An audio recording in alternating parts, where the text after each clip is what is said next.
Many students ask me this question. Toby, what do I do if I have two partners instead of one in the speaking exam? That would be terrible. But no, it wouldn't be. Trust me, it really wouldn't be. Do you want to know why? Well, I will tell you why.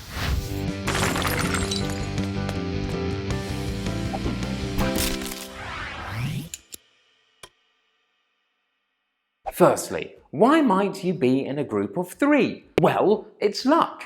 Good luck or bad luck, depending on your perspective. If there is an odd number of students taking the exam that day, then there will be a group of three. That is mathematics. If there is an even number of students taking the exam on that day, then there won't be a group of three. That is also mathematics. If the candidates are ordered alphabetically, then the students at the end of the list will be put together in a group of three. However, this is not always the case. Sometimes the candidates are not ordered alphabetically, and so the group of three is random. So, will you be in a group of three? I don't know. I cannot tell you. I cannot predict the future. But should you worry about this possibility? Well, no, but you should prepare. Let's look then at how having two partners instead of one may change your experience in the B2 First or the C1 Advanced exam. For part 1 of the speaking exam, there is no difference. For part 2 of the speaking exam, there is no difference. In part 3, the interlocutor will give you all a question to discuss with written prompts, and then they will ask you to reach a decision together. If you have one partner, then this part of the exam is 4 minutes long in the B2 First exam and 4 minutes long in the C1 Advanced exam. However, if you have two partners, this part of the exam is 5 minutes long in the B2 First exam and 6 minutes long in the C1 Advanced exam. In part 4, the interlocutor will ask you a range of detailed questions related to the topic of part 3. If you have one partner, this part of the exam is 4 minutes long for B2 First and 5 minutes long for C1 Advanced.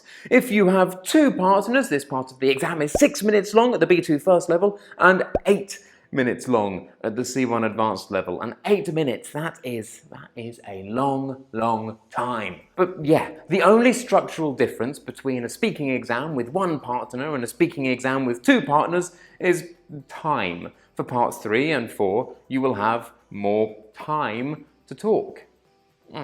So then, let's start with part 3 of the speaking exam.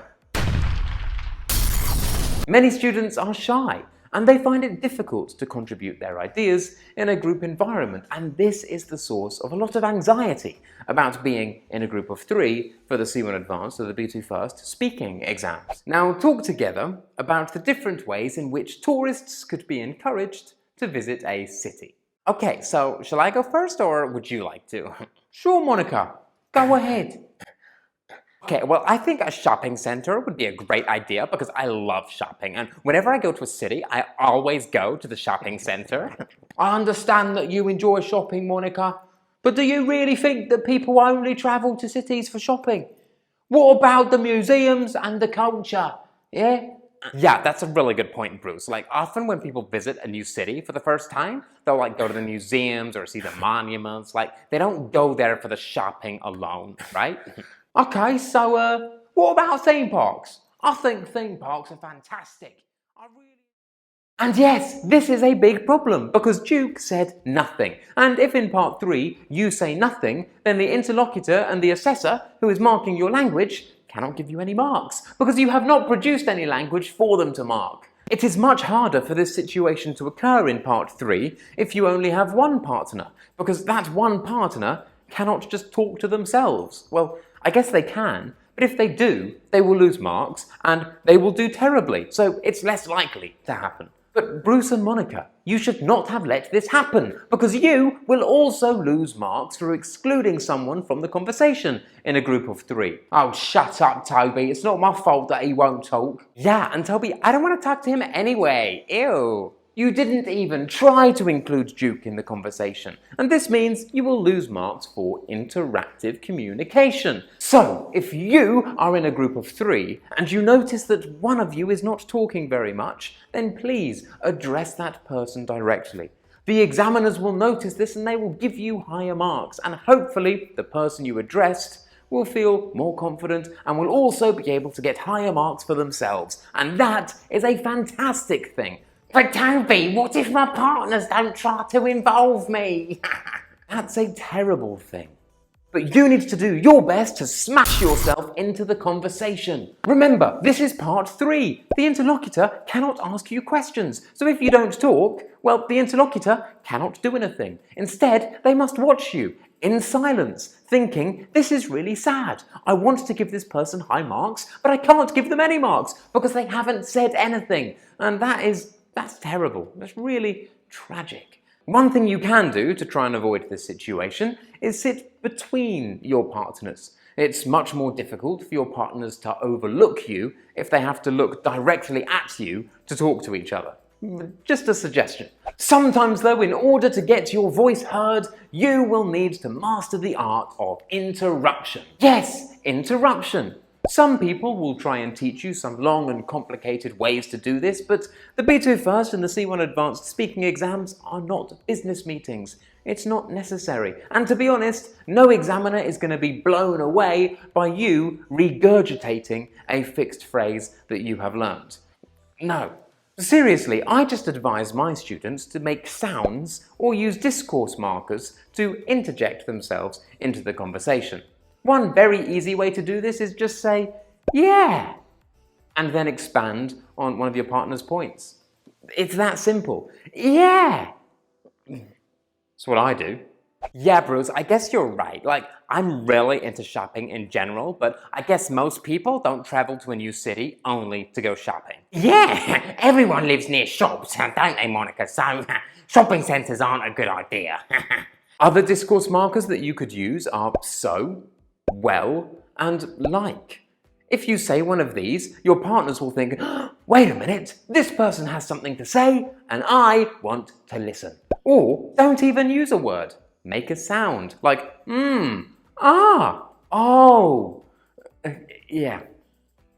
Yeah, okay, sure, it's not amazing language, but it's simple and it will get your partners to shut up so you can express yourself freely and give your wonderful, valuable and fantastic opinion that will send the examiners wild. Okay, so what about theme parks then? I personally love theme parks, but if I travelled to a city to visit a theme park, I probably wouldn't visit the city. I'd spend all day at the theme park, do you know what I mean? What do you think, Duke? Duke? Oh, sorry, Bruce. What did you say? This is another potential problem with groups of 3. Often candidates will turn off their brain and stop listening to what their partners are saying.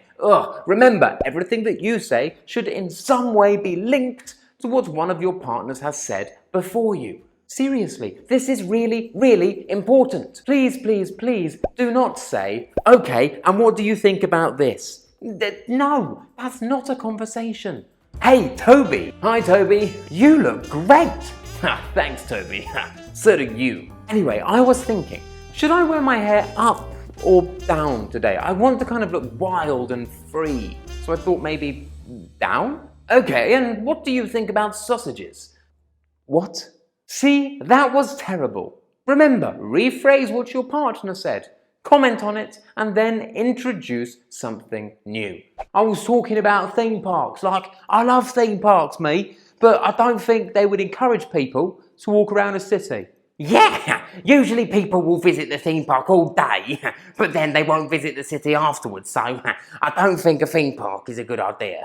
What do you think about sport events? Well, I'm not a massive fan of sports. Do you know what, Monica? Nor am I. But one big sports event would attract thousands of people, and all of these people would want other things to do, like pubs and food and bars and shops and museums and stuff. And many of these people coming to the sporting event might decide to stay in the city for a few days instead of just one day. So I think that sporting events could be a really good idea. That is how it's done. That was perfection. And do you know what else is perfection? The generosity of Tomek and someone. I don't know your name, but I know that you are someone, and you are someone that I love. But seriously, if you think I have helped you prepare for your B2 First or your C1 Advanced Cambridge exams and you would like to say thank you with some money, then please do consider donating yourself. The links will be in the comment section and the description. Thank you. Now let's look at part 4 of the B2 First and the C1 Advanced speaking exams. Being in a group of 3, even if you are very, very shy, is not so much of a problem in part 4, as it might be for you in part 3. And this is because the interlocutor has more control over the situation. If you say nothing in part 3, then there is nothing the interlocutor can do. However, if you say nothing in part 4, the interlocutor can ask you a question directly, and this will give you an opportunity to speak. Ideally though, part 4 should be a conversation between all 3 of you together. And personally, I think having a group of 3 in part 4 of the B2 First and the C1 Advanced speaking exams has the potential to be more interesting. Why? Remember, at the C1 Advanced level, part 4 in a group of 3 is 8 minutes long, and that is a very, very, very, very, very long time. But that's okay, because you will have more to talk about. Instead of interacting with one other perspective, you will have 2 other perspectives, and all 3 of you will have interesting and unique ideas that you will share with each other, and that's a beautiful thing. Remember, in part 4 of the B2 First and the C1 Advanced speaking exam, the interlocutor does not want to ask you lots and lots of questions. They only want to ask you as many questions as necessary to keep the interaction going. I personally have done an exam where in part 4 I only needed to ask one question because the students did not shut up and they kept talking and talking and talking and talking. And you know what? It was fantastic. So, forget it's an exam. Smile, be happy and try and enjoy spending some time with 2 people who you otherwise might not get the opportunity to talk to. And if it all does go terribly, remember, there's only 2 examiners in the room, but there are 3 candidates. So if you get really, really angry, maybe you could all join forces and attack the examiners, kill them, and eat them if there's no food supply. Don't do that. And with that, we are finished. Now you know everything you need to know about what to do if you are in a group of 3 for the B2 First or the C1 Advanced speaking exam. If you liked the video, don't forget to smash that like button, subscribe if you haven't already, leave a comment down below. My name is Toby, and this was Smash English.